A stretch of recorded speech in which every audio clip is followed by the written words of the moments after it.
कजरी के बड़ा महत्व होला होला कजरी के भाव हाय हाय हाय हाय अरे किरीमा झिम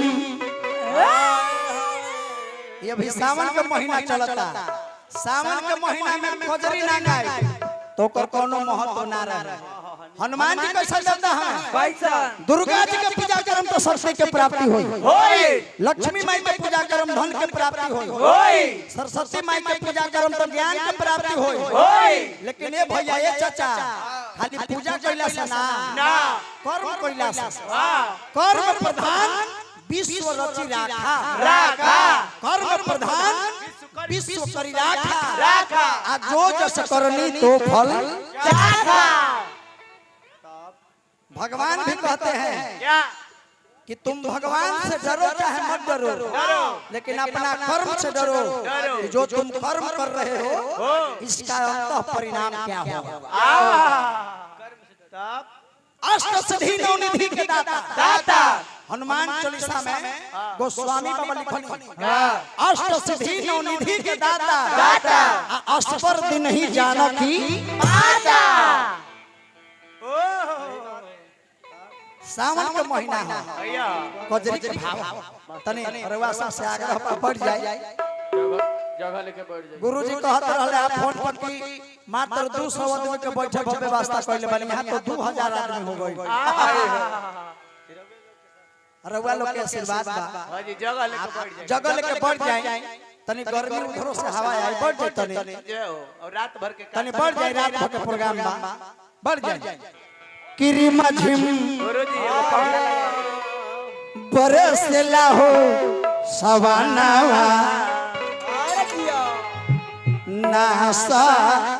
जनाइले ये कजरी के लय हो आ यही ले हनुमान जी से लइका कह कि मैया मैया अरे मैया रे हमने तने बोले जाला सुदर्शन भाई मैया रे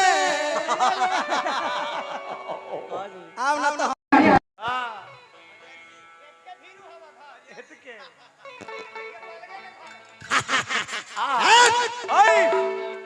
कि मैया आंजन के हो ललनावा अमर सुमी रनवा में हो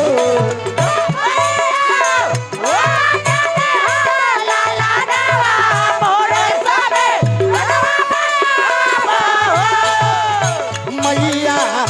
आंजन के ललनावा मोर सुमी रनवा में हो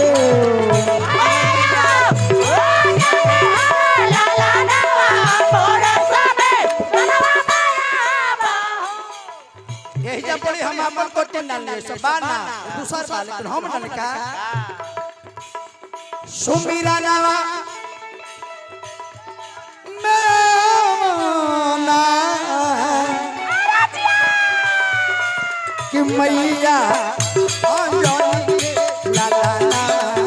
मोर सुमीरा नावा मेरा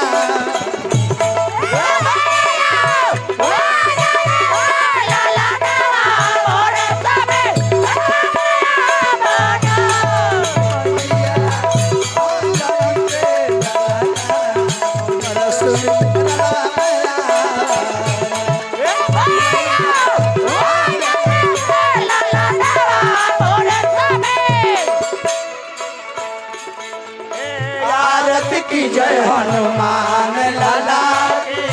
आरती की जय हनुमान लाला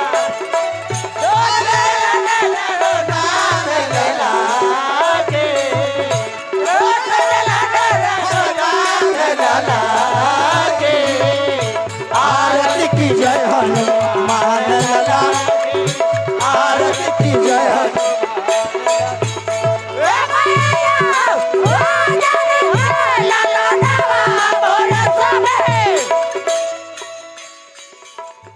लड़का कहता है बाबा लंकावा में जाई बाबा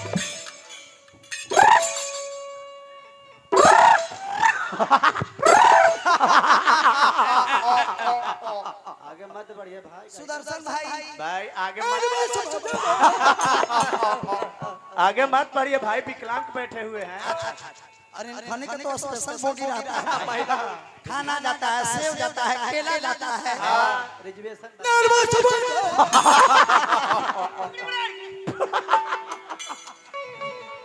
ये सिर का वाला रोहिदा पियर्जन वाला जय हो। ढेर का चारों तरफ तू लंकावा में जा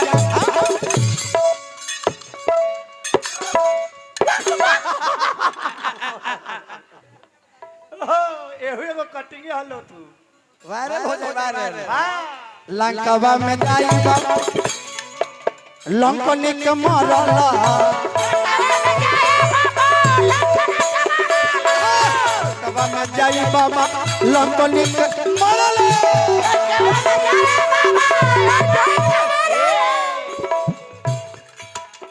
राम रंग बजवा के छाका छोड़वला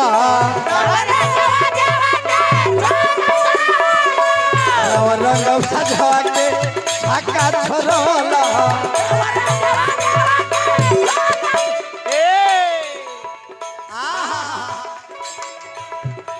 आरे हमरो सभावा में आवो ना कि मैया अंजनी के लाला ना मर सुन रलवा में आ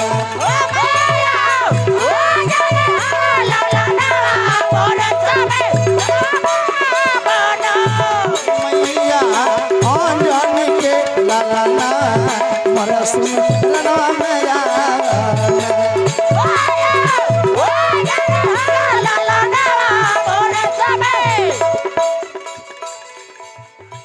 लास्ट भाव अष्ट सिद्धि नव निधि के दाता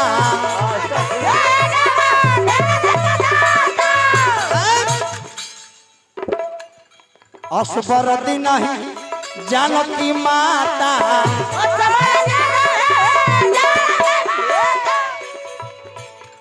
की गावे गुडू हल चला मर सुन रनवा में आ